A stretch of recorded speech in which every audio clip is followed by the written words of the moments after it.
Il y a un siècle, le 11 novembre 1918, la signature d'un armistice dans un wagon à rotonde en Picardie mit fin à la Première Guerre mondiale. Ce premier conflit majeur du XXe siècle fut une véritable catastrophe militaire, politique, économique, financière, matérielle, démographique, mais aussi morale. Cette guerre bouleversa les rapports de force, non seulement sur le continent européen, mais aussi dans le monde entier.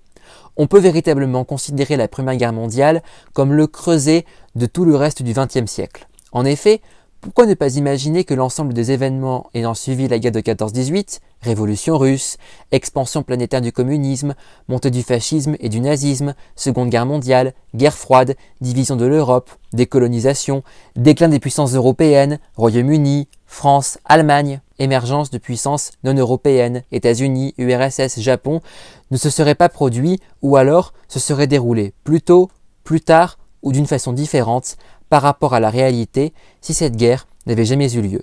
À l'occasion des 100 ans de la fin de la Première Guerre mondiale, je vous propose une vidéo spéciale retraçant les événements majeurs ayant précédé et suivi l'armistice du 11 novembre.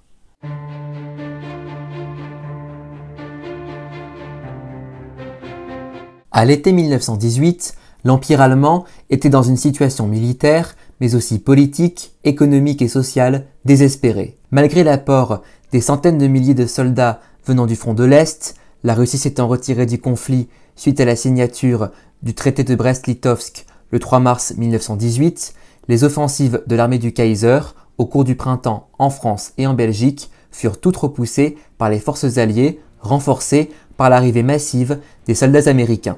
Le 8 août 1918, après leur victoire lors de la seconde bataille de la Marne, les Alliés lancent une offensive majeure appelée Offensive des 100 jours, provoquant une retraite générale de l'ensemble des troupes allemandes ainsi que l'effondrement des lignes de défense de l'armée impériale. La situation était tout aussi critique pour les alliés de l'Allemagne, que ce soit en Italie, dans les Balkans et au Proche-Orient. Le 29 septembre, le commandement suprême de l'armée allemande, lors d'une réunion urgente à son quartier général à Spa en Belgique, informe l'empereur d'Allemagne, le Kaiser Guillaume II, que la défaite militaire de l'Empire allemand est désormais inéluctable, faute de ressources humaines et militaires suffisantes. Ne pouvant assurer une stabilisation durable du front, le général en chef des armées allemandes, Erich Ludendorff, qui a qualifié le 8 août 1918 de jour de deuil de l'armée allemande, réclame un cessez-le-feu, mais aussi l'établissement de contacts directs avec le président américain Woodrow Wilson. Il s'agit en réalité pour Ludendorff d'une tentative de sauver le régime impérial, mais aussi de faire porter la responsabilité de la défaite sur les politiques et non sur les militaires. C'est ce sentiment que l'armée n'a pas été vaincue par les Alliés, ce qui est bien entendu faux, mais qu'elle a été trahie par les politiciens à l'arrière du front, en particulier les socialistes et les communistes, qui a permis à la théorie du coup de poignard dans le dos de se développer. Cette théorie est particulièrement instrumentalisée par des chefs militaires comme Ludendorff et par les milieux nationalistes. Le 3 octobre, le Kaiser Guillaume II nomme le prince Max de Bade au poste de chancelier et le charge de négocier la paix avec les Alliés. Le nouveau chancelier tente d'entrer en contact direct avec Wilson, mais ce dernier, estimant la monarchie impériale allemande responsable du déclenchement de la guerre, exigea non seulement le retrait total des troupes du Kaiser des territoires qu'elle occupe, mais aussi l'abdication de l'empereur Guillaume II et la négociation non pas d'un traité de paix, mais d'une capitulation de l'Allemagne. Furieux, le général Ludendorff appela à reprendre l'offensive. Mais il était trop tard, car la situation au sein même de l'Allemagne ne cessait de se dégrader au point même de devenir insurrectionnelle. En effet, alors que le pays est soumis depuis plus de 4 ans au blocus naval des Alliés, les Allemands devaient faire face à une forte inflation, une misère croissante et une pénurie alimentaire de plus en plus importante, à tel point que plusieurs centaines de milliers d'entre eux moururent de malnutrition. Pour tenter de calmer la situation, une nouvelle constitution impériale faisant de l'Empire allemand une monarchie constitutionnelle est adoptée le 28 octobre. Le chancelier est désormais responsable devant le Parlement, le Reichstag, dont les pouvoirs sont considérablement renforcés, et non plus devant le Kaiser, qui voit quant à lui ses prérogatives diminuer, tout comme celles des responsables militaires. Mais cette tentative désespérée de rendre l'Allemagne davantage démocratique ne calme pas pour autant la situation intérieure, bien au contraire. Le 29 octobre, des marins, stationnés dans le port de Wilhelmshaven, refusent d'obéir aux ordres de leurs supérieurs et d'aller combattre la marine britannique. Sachant que la guerre est perdue, les marins allemands préfèrent se mutiner et saboter leurs navires. Le 3 novembre, dans la ville portuaire de Kiel, les marins se mutinent à leur tour. Ce mouvement est à l'origine d'une révolution qui s'étend rapidement à l'ensemble de l'Empire allemand. Le 9 novembre, sous la pression des manifestants et de son chancelier, le prince de Bade, Guillaume II, empereur d'Allemagne depuis 1888, abdique et s'exile aux Pays-Bas. Le même jour, les socialistes proclament la République. La révolution allemande, qui dure jusqu'en août 1919, voit notamment la création, le 1er janvier 1919, du Parti communiste allemand par la Ligue spartakiste, l'équivalent en Allemagne des bolcheviks russes, l'échec du soulèvement spartakiste à Berlin du 4 au 15 janvier, suivi de l'assassinat des leaders spartakistes, Karl Liebknecht et Rosa Luxemburg, la naissance de la République de Weimar le 6 février et la création le 6 avril en Bavière d'une république communiste d'inspiration soviétique écrasée dans le sang quelques semaines plus tard par l'armée allemande, grandement aidée par les corps francs, les fameux Freikorps, des milices armées ultranationalistes restés fidèles au gouvernement de Berlin. Sur le plan militaire, les empires centraux, c'est-à-dire l'Allemagne, mais aussi l'Autriche-Hongrie, la Bulgarie et l'Empire ottoman, cèdent face aux Alliés. Dès le 29 septembre, la Bulgarie, incapable de faire face à l'avancée des forces de l'Entente dans les Balkans, dépose les armes et signe un armistice avec les Alliés à Thessalonique, en Grèce. Le 30 octobre, un autre armistice est signé à bord d'un cuirassé britannique se trouvant alors dans le port de Moudros, situé sur l'île grecque de Lemnos. L'Empire ottoman, dans l'espoir de maintenir le sultan au pouvoir, se rend à son tour, et ce alors que les Britanniques progressent inexorablement en Mésopotamie, l'actuel Irak, en Palestine et en Syrie, et soutiennent les révoltes des populations arabes contre le pouvoir turc à Constantinople. De son côté, l'Empire d'Autriche-Hongrie, défait militairement à Vittorio Veneto en Italie, miné à l'intérieur par les révoltes de ces nombreuses minorités qui proclament une à une leur indépendance, au bord de la famine et de la ruine économique, signe l'armistice avec les Alliés le 3 novembre près de la ville de Padoue en Italie. L'Empire des Habsbourg se disloque et de tout nouveaux pays apparaissent sur la carte de l'Europe, la Tchécoslovaquie et la Yougoslavie. D'autres récupèrent des bouts de l'ex-empire, l'Italie, la Roumanie et la Pologne. Enfin, l'Autriche et la Hongrie, à proprement parler, ne sont plus que des petits États enclavés. L'empereur d'Autriche, Charles Ier, qui était aussi roi de Hongrie, abdique et s'exile d'abord en Suisse, puis sur l'île portugaise de Madère. Désormais seule, l'Allemagne finit par s'avouer vaincue. Le 7 novembre, une délégation allemande, comprenant aussi bien des civils que des militaires, menée par le représentant du gouvernement à Berlin, le député Matthias Erzberger, traverse la ligne de front pour se rendre du côté ennemi. Leur destination, un wagon situé dans la clairière de Rotonde, en forêt de Compiègne, en Picardie, où les attendent le commandant en chef des forces armées alliées, le maréchal Ferdinand Foch, entouré de quelques-uns des principaux chefs militaires alliés. Ce lieu fut choisi par les Alliés pour négocier l'armistice, car du fait de son isolement, il est bien protégé en cas d'attaque ennemie, mais il est en même temps suffisamment proche du front et du quartier général des forces armées alliées, et de plus, il possède des épis de rails sur lesquels les trains peuvent circuler. Les représentants de l'Allemagne arrivent à Rotonde le 8 novembre. Le maréchal Foch donne aux Allemands un délai de 3 jours pour réfléchir à la signature d'un armistice.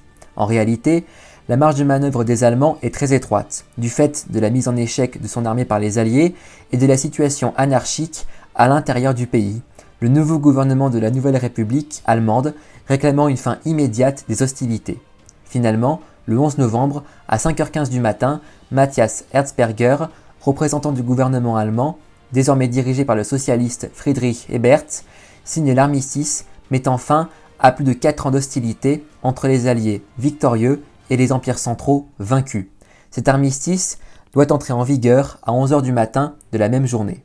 C'est ainsi que s'achève, à la 11e heure du 11e jour du 11e mois de l'année, le premier conflit majeur du XXe siècle, la Der des Der, comme on la surnomme, qui est alors le conflit le plus meurtrier et le plus destructeur que l'humanité ait connu. En 4 ans, 3 mois et 2 semaines de combat, la Première Guerre mondiale aura fait au total 19 millions de morts, dont près de 11 millions de soldats tués et 8 millions de morts civiles, dont 6 millions ayant perdu la vie pour cause de malnutrition ou de maladie. Ces chiffres excluent les victimes de la grippe espagnole. La guerre fit aussi 23 millions de blessés, aussi bien des blessés légers que des blessés graves, et ce sont autant de personnes que les pays concernés doivent prendre en charge. Nombre de soldats survivants se retrouvent avec le visage défiguré, ou ayant perdu un de leurs bras, de leurs jambes, ou étant devenus incapables de marcher et de rester debout. On ne compte même plus les orphelins, les veuves, les familles ayant perdu un ou plusieurs parents, frères, enfants, neveux, cousins. Nombreux également sont les soldats rescapés ayant développé des maladies mentales du fait des traumatismes liés à la barbarie des combats. Pour l'ensemble des nations belligérantes, le bilan humain est effroyable.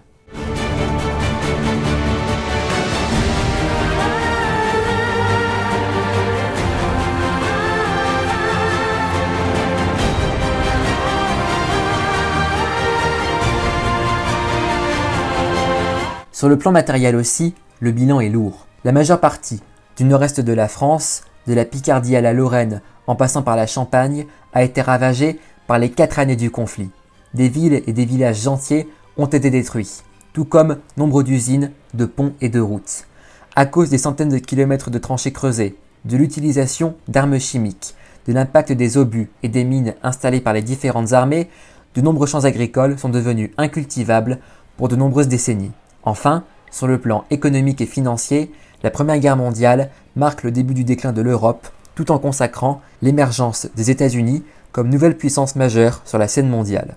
En 1918, tous les principaux pays engagés dans la guerre ont un PIB inférieur à celui de 1913, à l'exception des États-Unis et du Royaume-Uni. Partout, le chômage progresse, les finances publiques deviennent déficitaires et l'inflation s'envole. Dans de nombreux pays, l'agitation sociale guette, tandis que plane le spectre de la guerre civile, voire de la révolution communiste, à l'image de celle de 1917 en Russie. Sur le plan financier, Français et Britanniques ont emprunté des sommes d'argent colossales auprès des banques américaines, si bien que les États-Unis passent du statut de débiteur en 1914 à celui de créancier à la fin de la guerre. Sur le front, l'annonce de la signature de l'armistice et donc de la fin des combats provoque un immense soulagement chez les combattants des deux côtés du front, et une énorme explosion de joie parmi les populations des puissances victorieuses. Que ce soit à Paris, à Londres, à Bruxelles, à Rome, à Belgrade, à Bucarest ou à New York, les populations célèbrent le triomphe des Alliés et espèrent que cette guerre atroce sera la dernière que connaîtra l'humanité et qu'une ère durable de paix et de prospérité débute. Pourtant, la majeure partie du continent européen a été détruite par la guerre. Les grandes nations du vieux continent ont toutes connu une véritable saignée démographique, sans compter les blessés à prendre en charge, alors que nombre d'États européens sont déjà, du fait du conflit et de ses conséquences multiples, blocus naval, famine, inflation, chômage, occupation militaire, instabilité politique, mouvements sécessionnistes, au bord du gouffre économique et financier. Surtout, cet armistice du 11 novembre n'est en rien un traité de paix entre les différentes parties prenantes du conflit. En effet, au moment de sa signature, il était prévu que l'armistice ne dure que 36 jours. Il sera renouvelé 3 fois, le 12 décembre 1918, le 16 janvier 1919 et finalement le 16 février 1919 pour une durée illimitée afin de préparer les futurs traités de paix qui doivent régler le sort des vaincus. Le 18 janvier 1919 débute la conférence de paix de Paris qui rassemble les puissances victorieuses de la guerre, dont les 4 principales, la France, le Royaume-Uni, l'Italie et les États-Unis. Les enjeux sont immenses, puisque le but est de restaurer une paix durable sur Terre après des années de violence inouïe. Pourtant, les intérêts des puissances victorieuses divergent fortement. Ruinée économiquement, dévastée sur le plan matériel, meurtrie démographiquement, la France, pour se protéger d'une potentielle nouvelle attaque allemande, veut affaiblir le plus possible son ennemi numéro 1 depuis la guerre franco-prussienne de 1870. Le chef du gouvernement français, Georges Clémenceau, réclame entre autres la démilitarisation de la rive gauche du Rhin. C'est de là en effet que sont parties les invasions prussiennes de 1870, puis allemandes de 1914 en direction du territoire français.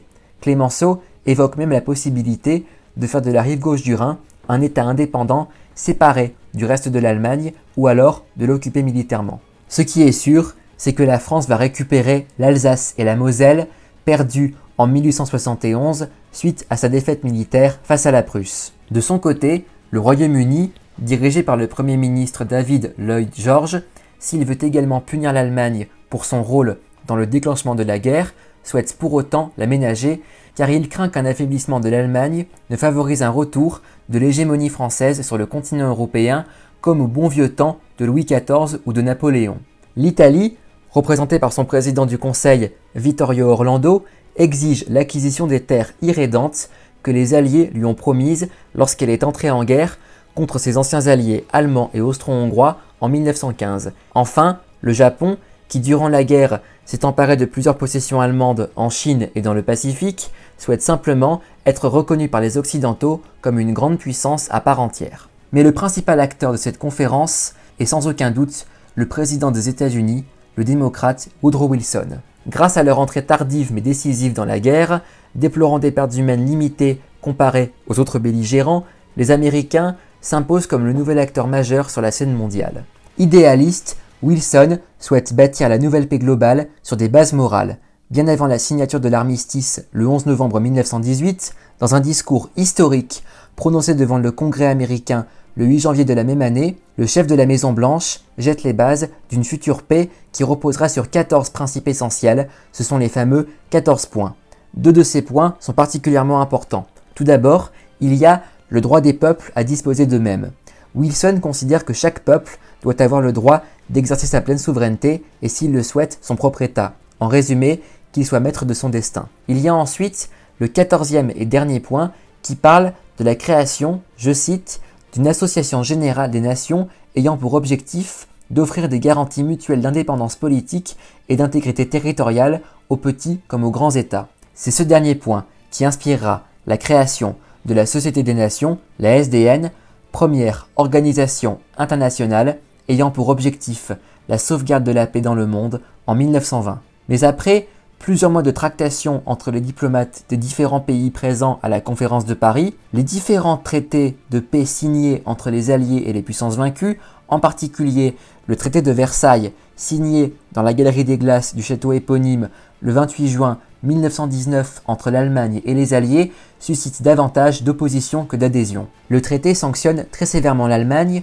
qui doit céder des territoires à la France, restitution de l'Alsace-Moselle, à la Belgique, au Danemark, ainsi qu'au nouvel État polonais, avec la création du couloir de Danzig qui, en donnant à la Pologne un accès à la mer Baltique, coupe la Prusse orientale du reste de l'Allemagne. L'Allemagne perd aussi l'intégralité de son empire colonial, partagé entre les puissances victorieuses. Le pays doit en outre payer de lourdes réparations à ses anciens ennemis, démilitariser la rive gauche du Rhin, placer la région minière de la Sarre sous la tutelle de la SDN pour 15 ans, limiter les effectifs de son armée à 100 000 soldats, abolir le service militaire, livrer toute sa flotte aux Alliés et renoncer à sa force aérienne.